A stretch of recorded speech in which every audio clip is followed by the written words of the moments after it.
السلام عليكم ورحمة الله وبركاته. إن الحمد لله نحمده ونستعينه من يهده الله فلا مضل له ومن يضلل فلا هادي له وأشهد أن لا إله إلا الله وحده لا شريك له وأشهد أن محمدا عبده ورسوله أما بعد. கண்ணியத்திற்கும் மாண்பிற்கும் உரிய எல்லாம் வல்ல அல்லாஹ்வின் நல்லடியார்களே, அல்லாஹுடைய பேரருளால் ஹஜ் பெருநாள் என்ற மகத்தான தினத்தை இன்றைய தினத்திலே நாம் அனைவரும் அடைந்து இந்த தினத்திற்குரிய முதன்மையான கடமையாகிய பெருநாள் தொழுகையை நபி வழியில் நிறைவேற்றியவர்களாக பெருநாள் உரையை செவிமடுக்க வேண்டும் என்பதற்காக நாம் அனைவரும் அமர்ந்திருக்கின்றோம். பொதுவாக பெருநாளை பற்றி மக்களுடைய புரிதல் எப்படி இருக்கிறது என்றால், பெருநாள் என்பது உடுத்தி மகிழ வேண்டும், உண்டு சுகிக்க வேண்டும், நம்முடைய மகிழ்ச்சியை, நம்முடைய சந்தோஷத்தை நம்முடைய குடும்பத்தாரோடு, நம்முடைய நண்பர் வட்டாரத்தோடு பகிர்ந்து கொள்ள வேண்டும் என்பதாக மட்டும் கருதுகிறார்கள். இந்த தினத்திலே நாம் உண்டு சுகிக்கலாம், உடுத்தி மகிழலாம், சந்தோஷமாக நம்முடைய அலுவல்களை, நம்முடைய காரியங்களை அமைத்து கொள்ளலாம், எந்த தடையும் அதற்கு கிடையாது என்றாலும் கூட இந்த பெருநாட்கள், அது ஹஜ் பெருநாளாக இருக்கட்டும், நோன்பு பெருநாளாக இருக்கட்டும், ஏன் நமக்கு அல்லாஹ்வால் கொடுக்கப்பட்டிருக்கிறது என்றால், அல்லாஹ்வுடைய வேதம் தெளிவாக நமக்கு பதிவு செய்கிறது. லிதுகப்பிருல்லாஹ அலாமா ஹதாக்கும், அல்லாஹ் எந்த ஹிதாயத்தை உங்களுக்கு வழங்கி இருக்கிறானோ அந்த ஹிதாயத்தை அல்லாஹ்விடத்தில் இருந்து நீங்கள் பெற்றமைக்காக அல்லாஹுவை பெருமைப்படுத்த வேண்டும், அல்லாஹு அக்பர் என்பதை நீங்கள் சொல்ல வேண்டும் என்பதற்காகத்தான் என்று அல்லாஹ் குர்ஆனிலே சொல்கிறார். ஹஜ் பெருநாளை பற்றி மிக தெளிவாக குர்ஆன்ல வசனத்தை பார்க்கலாம். குர்ஆனுடைய 22வது அத்தியாயம் சூரத்துல் ஹஜ்ஜிலே இடம்பெறக்கூடிய 37வது வசனத்தை வாசியுங்கள். அல்லாஹ் சொல்கிறான், லை யனாலல்லாஹ லுஹூமுஹா வலா திமாஉஹா, எந்த பலிப்பிராணிகளை பிஸ்மில்லாஹி வல்லாஹு அக்பர் என்ற பெயரோடு, எந்த திக்ரோடு அல்லாஹுக்காக நீங்கள் அறுத்து பலியிடவிருக்கின்றீர்களோ அதனுடைய மாமிசங்களோ இரத்தமோ அல்லாஹுவை ஒருபோதும் சென்று சேராது. மாறாக வலாக்கி யனாலுஹு தக்வா மின்கும், அல்லாஹ்வை சென்று சேரும். எது சேரும்? எது உங்களுடைய உள்ளத்தில் இருந்து எந்த இறையச்சம் வெளிப்படுகிறதோ அது அல்லாஹ்வை சென்று சேரக்கூடியதாக இருக்கிறது. கதாலிக சஹ்ஹரஹா லக்கும் லிதுகப்பிருல்லாஹ அலா மா ஹதாக்கும், அல்லாஹ் ரப்புல் ஆலமீன் இந்த பலிப்பிராணிகளை உங்களுக்கு வசப்படுத்தி கொடுத்திருக்கிறான். அந்த பலிப்பிராணிகள் எந்த ஆட்டை, மாட்டை, ஒட்டகத்தை அல்லாஹ்வுக்காக நாம் அறுத்து பலியிடவிருக்கின்றோமோ நம்மை விட திலகாத்திரமானது, நம்மை விட உடல் வலிமை மிக்கது, அறிவு வலிமை அதை விட நமக்கு இருக்கிறது என்றாலும் கூட நம்மை விட வலிமை மிக்கதாக இருக்கிறது. காங்கயத்தின் காளையாகவே இருந்தாலும் அதை சாவகமாக, லாவகமாக சாய்த்து அதை அறுத்து அதிலிருந்து நாம புசிக்கின்றோம் அல்லவா, அல்லாஹ் அதை வசப்படுத்தி நமக்கு கொடுத்திருக்கின்ற காரணத்தினால்தான் இது சாத்தியம். ஆகவே அல்லாஹ் ரப்புல் ஆலமீன் தம்முடைய மார்க்கத்தின் வாயிலாக எந்த விஷயங்களை உங்களுக்கு சொல்லி கொடுத்திருக்கிறானோ, எந்த நேர் வழியை உங்களுக்கு கொடுத்திருக்கிறானோ அந்த நேர் வழியை நீங்கள் அல்லாஹ்விடத்தில் இருந்து பெற்றதற்காக அல்லாஹ்வை பெருமைப்படுத்த வேண்டும், அல்லாஹு அக்பர் என்று நீங்கள் சொல்ல வேண்டும் என்பதற்காகத்தான். ஏனைய மக்கள் மீது என்ன விமர்சனம் இருக்கிறதோ அந்த விமர்சனங்கள் உங்கள் மீது இல்லையே. அதோ அந்த பிராணியை நீங்க கழுத்து முறிச்சு சாவடிச்சிட்டீங்க, அல்லது அப்படியே தண்ணீர முங்க வைத்து நீங்கள் அதை கொன்று விட்டீர்கள், அல்லது கதவனுடைய இடுக்கிலே வைத்து அதை நீங்கள் கொன்றீர்கள், அல்லது அப்படியே நிக்க வச்சு ஒரே போடா போட்டு 2 துண்டா ஆக்கி விட்டீர்கள், அந்த மாதிரி எந்த விமர்சனமும் உங்களுக்கு இல்லையே. நீங்கள் படுக்க வைக்கின்றீர்கள், அதற்கு அடுத்து அதை அறுக்கிறீர்கள், அதனுடைய ரத்தம் வெளியேறிய பிறகு, அதிலே உள்ள அந்த கழிவுகள் வெளியேறிய பிறகு அதிலிருந்து நீங்கள் புசிக்கிறீர்களே, இதெல்லாம் அல்லாஹ்வுடைய வழிகாட்டுதல் உங்களுக்கு இருக்கின்ற காரணத்தினால்தான் இவைகளெல்லாம் உங்களுக்கு சாத்தியமானதாக இருக்கிறது.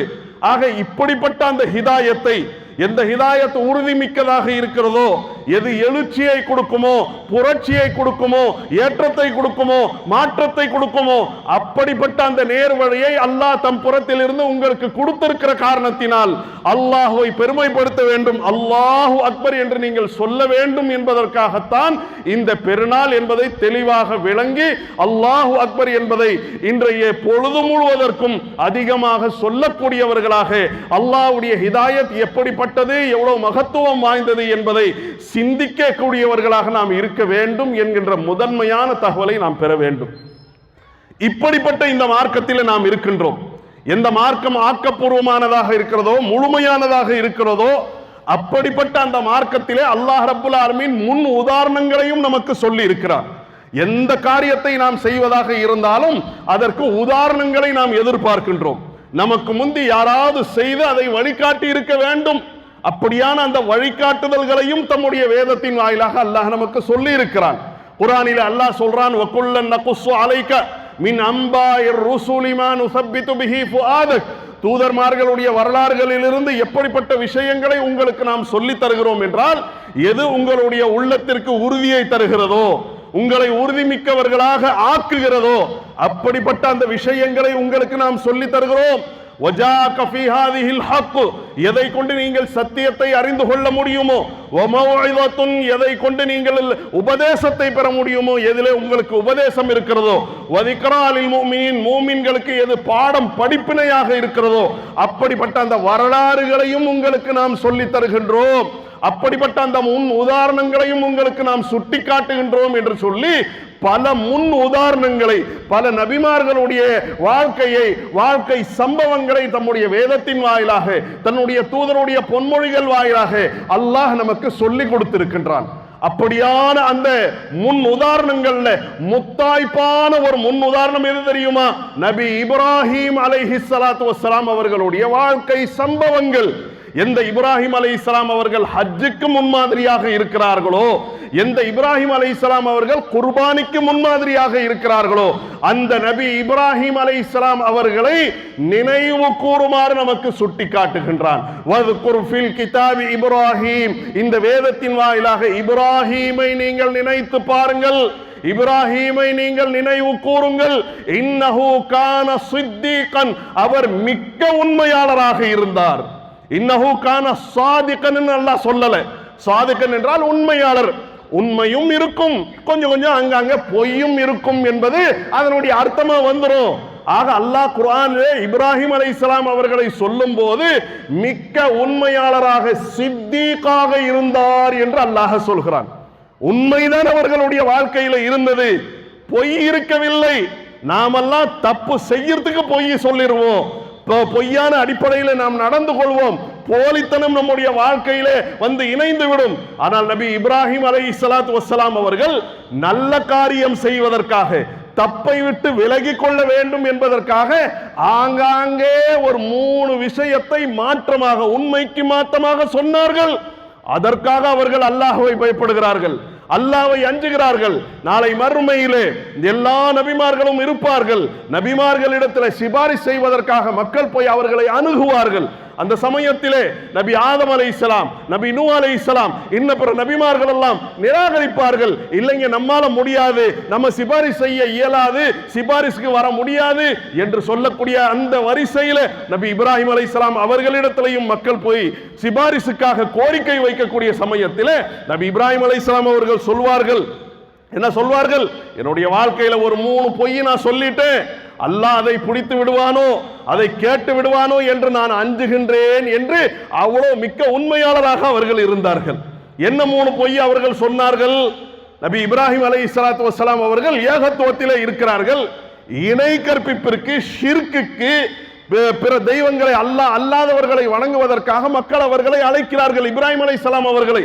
அப்ப அந்த சமயத்துல வர முடியாதுங்க, எனக்கு கொஞ்சம் ரொம்ப நோய்வாய்ப்பட்டிருக்கிறேன், உடம்பு சரியில்லைன்னு சொல்லிட்டாங்க. ஆரோக்கியமாகத்தான் இருந்தார்கள்.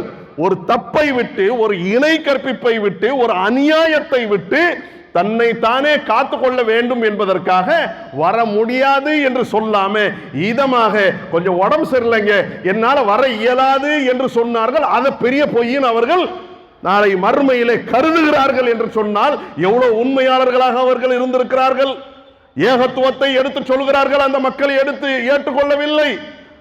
அல்லாஹ் அல்லாத எந்த கற்சிலைகளை ஆராதனை செய்து கொண்டிருந்தார்களோ அவைகள் போலிகள் தான், அவை பாத்தில் தான், அதிலே உண்மை இல்லை, சத்தியம் இல்லை. மக்களுக்கு புரிய வைக்க வேண்டும் என்பதற்காக இருக்கிற சிலைகளை எல்லாம் தகர்த்தார்கள், பெரிய சிலையை மட்டும் அப்படியே விட்டு விட்டார்கள். குர்ஆனுடைய 22வது அத்தியாயம் அந்த சம்பவங்களை தெளிவாக பதிவு செய்கிறது. அப்ப அந்த சமயத்துல இப்ராஹிமே நீதான் செஞ்சியா என்று கேட்கக்கூடிய சமயத்துல நான் செய்யலன்னு சொல்லல, பல் ஃபாலஹு கபீருஹும், இந்த பெருசு இருக்கிறதே இதுதான் செய்தது, இந்த பெரியது இருக்கிறது இதுதான் செஞ்சதுன்னு சொன்னாங்க. செஞ்சது இவர்கள் தான். ஆனால் அந்த மக்களுக்கு புரிய வைக்க வேண்டும் என்பதற்காக அந்த வசனங்களை எல்லாம் நீங்கள் வாசித்தீர்கள் என்றால் தெளிவாக நாம விளங்கலாம். அந்த மக்கள் விளங்க வேண்டும் என்பதற்காக ஃபஸ்அலூஹும் இன் கானூ யன்திகூன், சின்ன தெய்வங்கள் எல்லாம் அடிபட்டு உடைப்பட்டு கிடக்கிறது. அந்த சமயத்துல எப்ப இந்த பெருசுதான் செஞ்சது, உனக்கு டவுட் இருந்துச்சுன்னா இந்த சின்னவர்களிடத்தில் நீங்கள் கேட்டு பாருங்கள் என்று நபி இப்ராஹிம் அலைஹிஸ்ஸலாம் அவர்கள் சொன்னார்கள். சொன்னதை பெரிய குற்றமாக கருதி நாளை மறுமையிலே அல்லாஹ்வை அஞ்சுகிறார்கள் என்று சொன்னால் சற்றே நாம் சிந்திக்க வேண்டும் எவ்வளவு உண்மையாளர்களாக அவர்கள் இருந்திருக்கிறார்கள் என்று. மனைவியோடு ஹிஜ்ரத் செய்து செல்கிறார்கள். இந்த ஊர்ல எந்த ஊர்ல அவர்கள் ஏகத்துவத்தினுடைய பிரச்சாரத்தை ஆரம்பித்தார்களோ அங்கே அல்லாஹ்வுடைய அந்த வார்த்தைக்கு மதிப்பு இல்லை, வேணாம் இந்த ஊர் வேணாம் இந்த சமூகம் வேண்டாம் என்று துறந்து விட்டு செல்கிறார்கள். அந்த சமயத்திலே எந்த ஊரை கடந்து அவர்கள் சென்றார்களோ அந்த ஊரை ஆட்சி செய்து கொண்டிருக்கக்கூடிய ஆட்சியாளன் பெண்களை அபகரிக்கக்கூடியவனாக இருந்தான். பெண்களை தன்னுடைய மனைவியை காப்பாற்ற வேண்டும் என்பதற்காக இவர் மனைவிதான் என்று சொன்னால் அநியாயம் செஞ்சிருவான்.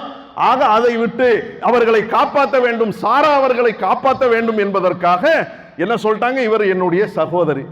ஒரு விதத்துல பார்த்தா எல்லாரும் நம்முடைய மனைவிமார்கள் யாருக்கு நாம மகர் கொடுத்து திருமணம் முடித்து கொண்டு வந்தோமோ அவர்களும் நம்முடைய மார்க்கத்தினுடைய சகோதரிகள் தானே. ஆக சகோதரின்னு சொன்னாங்க, என் மனைவியை பார்த்து நான் சகோதரின்னு சொல்லிட்டேனே என்று அஞ்சுகிறார்கள், அல்லாஹ்வை பயப்படுகிறார்கள் என்றால் எவ்வளவு மிக்க உண்மையாளர்களாக அவர்கள் இருந்திருக்கிறார்கள். அம்மாம்பரிய நபி இப்ராஹிம் அலைஹிஸ்ஸலாத்து வஸ்ஸலாம் அவர்கள் வாலிப பருவத்திலேயே தூதராக நியமிக்கப்பட்டிருக்க வேண்டும். இளமை பருவத்திலே ஏகத்துவத்தை உச்சமாக கருதி உச்சபட்சமான பிரச்சாரத்தை அவர்கள் செய்தார்கள். சிலைகளை எல்லாம் உடைத்த அந்த சமயத்தில் நல்ல முறுக்கேறிய வாலிபராக இளைஞராக அவர் இருந்தார். குர்ஆன்ல அல்லாஹ் சொல்றான், காலு சமிஅனா ஃபதன் யذ்குருஹும் யுகாலு லஹு இப்ராஹிம். இந்த சிலைகளை விமர்சிக்கக்கூடியவன் ஒரு இளைஞன். அந்த இளைஞன் இப்ராஹிம் என்பது அவனுடைய பெயர், அவர்தான் செய்திருக்க வேண்டும் என்று மக்கள் சாட்சி சொன்னார்கள் என்பதை அல்லாஹ் குர்ஆனிலே பதிய வைக்கின்றான். என்று சொன்னால் அவர்கள் வாலிப பருவத்திலே இளமை பருவத்திலே ஏகத்துவத்தினுடைய பிரச்சாரம் செஞ்சு தள்ளாத முதிய அந்த பருவத்திலே தான் காபா ஆலயத்தை நிர்மாணம் செய்தார்கள். ஆக அம்மாம்பரிய நீண்ட ஆயுள், அந்த ஆயுள்ல ஒரு 3 மட்டும்தான் பொய் என்று சொன்னால் எவ்வளவு மிக்க உண்மையாளர்களாக அவர்கள் இருந்திருக்கிறார்கள். அவர்களுடைய மில்லத்தை கடைபிடிக்கக்கூடிய நாம எவ்வளவு போலியானவர்களாக இருக்கிறோம். தடுக்கி விழுந்ததற்கெல்லாம் நம்முடைய அந்த வாழ்க்கையோட போலித்தனம் பொய் எந்த அளவிற்கு கலந்திருக்கிறது சிந்திக்க வேண்டும். ஆக அந்த முன் உதாரணங்களை நாம் பாடம் படிப்பினையாக கொள்ள வேண்டும். வذ்குர் ஃபில் கிதாபி இப்ராஹிம், இப்ராஹிமை இந்த வேதத்தின் வாயிலாக நினைவு கூறுங்கள். இன்னஹு கான சித்தீகன், அவர் மிக்க உண்மையாளராக இருந்தார், நபியாக இருந்தார். ஆன்மீகத்தின் தலைவர் என்பதுதான் நபி. ஆன்மீக தலைவராக இருக்கிறார், மறைவான விஷயங்களை சொல்லக்கூடியவராக இருக்கிறார். ஆனால் எல்லாரும் போலியானவர்களாக பொய் பேசுறவங்களாக இருக்கிறார்கள். போலித்தனமான ஆன்மீகத்தை எடுத்து சொல்கிறார்கள். அவர்கள் போலித்தனமான ஆன்மீகத்தை சொல்லுகிறார்கள் என்பதற்கு அவர்கள் சொல்லக்கூடிய அந்த பொய்ய பெரிய ஆதாரமாக இருக்கிறது. அப்படியானவர்களுக்கு மத்தியில இவர் மிக்க உண்மையாளராக இருக்கிறார், ஆன்மீகத்தின் தலைவராக இருக்கிறார். ஆன்மீகத்தின் தலைவராக இருந்து மிக உண்மையாளராக அவர் இருக்கிறார் என்று சொன்னால் எவ்வளவு பெரிய முன் உதாரணத்தை அல்லாஹ் நமக்கு சுட்டி காட்டுகிறார் என்பதை சற்றே நாம் சிந்திக்க கடமைப்பட்டு இருக்கிறோம். ஆக அப்படிப்பட்ட அந்த நபி இப்ராஹிம் அலைஹிஸ்ஸலாத்து வஸ்ஸலாம் அவர்களை தம்முடைய வேதத்தின் வாயிலாக பல இடங்களை பல விதத்திலே பல வார்த்தைகளை கொண்டு பல சிறப்பை கொண்டு நினைவு கூறுகின்றான். அல்லாஹ் ரப்பல் ஆலமீன் நமக்கு நினைவுபடுத்துகின்றான். அப்படியான பல வசனங்கள்ல ஒன்று என்ன தெரியுமா? சின்ன சுருக்கமான ஒரே ஒரு குறிப்பை உங்களிடத்தில் நான் பதிய வைத்து உரையை நிறைவு செய்ய விரும்புகின்றேன். அல்லாஹ் குர்ஆனிலே 16வது அத்தியாயத்தினுடைய 140வது வசனத்தின் வாயிலாக சொல்கிறான், இன்ன இப்ராஹிம் என்பவர் கான உம்மத்தன், ஒரு சமூகமாக இருந்தார்கள். ஒரு சமூகம் என்றால் அதுல 100கணக்கில் மக்கள் இருப்பார்கள், ஆயிரங்கள்ல இருப்பார்கள், லட்சங்கள்ல இருப்பார்கள், கோடிகள்ல இருப்பார்கள். இன்னைக்கு நாமெல்லாம் முஸ்லிம் சமுதாயம் என்று சொல்கின்றோம். முஹம்மது ஸல்லல்லாஹு அலைஹி வஸல்லம் அவர்களுடைய சமுதாயம் உம்மத் என்று நாம் சொல்கின்றோம். என்ன 100 பேர் 200 பேரா இருக்கிறோம்? இல்லை, ஒட்டுமொத்த இந்த உலகத்தை நாம் எடுத்துக்கொண்டோம் என்று சொன்னால் முஸ்லிம்களுடைய எண்ணிக்கை மட்டுமே 200 மில்லியனை தொட்டு நிற்கிறது. 200 கோடிக்கு நெருக்கமானவர்களாக முஸ்லிம்கள் இந்த உலகத்திலே வசிக்கக்கூடியவர்களாக இருக்கிறார்கள். ஒவ்வொரு 4 நபர்கள்ல ஒருவர் முஸ்லிமாக இருக்கிறார். மொத்த உலகத்தினுடைய ஜனத்தொகையில் இந்தியாவை எடுத்துக்கொண்டீர்கள் என்றால் ஒவ்வொரு 5 நபர்கள்ல ஒருவர் முஸ்லிமாக இருக்கிறார். தமிழ்நாட்டை நாம் எடுத்துக்கொண்டோம் என்று சொன்னால் 6ல் ஒருவர் அல்லது 7ல் ஒருவர் முஸ்லிமாக இருக்கிறார். ஆக இவ்வளவு பெரிய ஒரு ஜனத்தொகை, அதை தான் உம்மத் என்று சொல்வார்கள். அப்படியான அந்த உம்மத் என்று சொல்லப்படுகின்ற வார்த்தையை தனி மனிதராக இருக்கக்கூடிய நபி இப்ராஹிம் அலைஹிஸ்ஸலாம் அவர்களுக்கு அல்லாஹ் சொல்றான், இன்ன இப்ராஹிமை சாதாரணமாக கருதாதீர்கள், கான உம்மத்தன், ஒரு சமூகமாக இருந்தார்கள். ஒரு சமூகமாக இருந்தார்கள்னால் ஒரே மாதிரி இப்ராஹிம் பல பேர் இருந்தாங்க இல்லைங்க. இப்ராஹிம் அலைஹிஸ்ஸலாம் அவர்களுக்கு பல தலை, பல கை, பல காலு, பல உடல், அப்படியே அர்த்தம்? அந்த அர்த்தம் கிடையாது. நம்ம எல்லோருக்கும் எப்படி உறுப்புகள் ஒண்ணோ அதே விதமாகத்தான் நபி இப்ராஹிம் அலைஹிஸ்ஸலாம் அவர்களும் இருந்தார்கள். ஆனா அவர்களை பார்த்து அல்லாஹ் சமூகம் என்று சொல்கிறானே, ஏன் சொல்கிறான்? கொஞ்சம் சிந்திச்சோமா நாம? ஏன் சொல்றான் தெரியுமா? ஒரு சமூகமே பயனடையக்கூடிய அளவிற்கு அவ்வளவு விஷயங்களை தன்னுடைய வாழ்க்கையின் வாயிலாக அவர்கள் சாதித்து காட்டி இருக்கிறார்கள். எந்த குர்பானி பலிப்பிராணிகளை அறுத்து நாம் அனைவரும் புசிக்கவிருக்கின்றோமோ, அல்லாஹ்வுடைய பெயரை நாம் அதிலே நினைவு கூறவிருக்கின்றோமோ, அந்த பலிப்பிராணிகள், அந்த குர்பானி யாரிடத்தில் இருந்து யாரை முன்மாதிரியாக கொண்டு வந்தது? நபி இப்ராஹிம் அலைஹிஸ்ஸலாம் தன்னுடைய மகனையே அறுத்து பலியிடுவதற்காக அவர்கள் முன் வந்தார்கள் அல்லவா? அல்லாஹ் அப்படி அதை மாற்றி விட்டானே, பலிப்பிராணியை நீங்கள் அறுத்து பலியிடுங்கள், ஆட்டை மாட்ட ஒட்டகத்தை. இது யாரை கொண்டு கிடைத்த பலன்? நபி இப்ராஹிம் அலைஹிஸ்ஸலாம். ஹஜ் யாரை கொண்டு? இப்ராஹிம் அலைஹிஸ்ஸலாம். காபா ஆலயத்தை புனர் நிர்மாணம் செய்தவர்கள் யார்? நபி இப்ராஹிம் அலைஹிஸ்ஸலாம். எப்படியாவது ஒரு ரமலான் வந்தா மக்காவுக்கு போயிடணும், ஹஜ் செஞ்சிடணும், உம்ரா செஞ்சிடணும், அந்த ஆசை வருகிறது.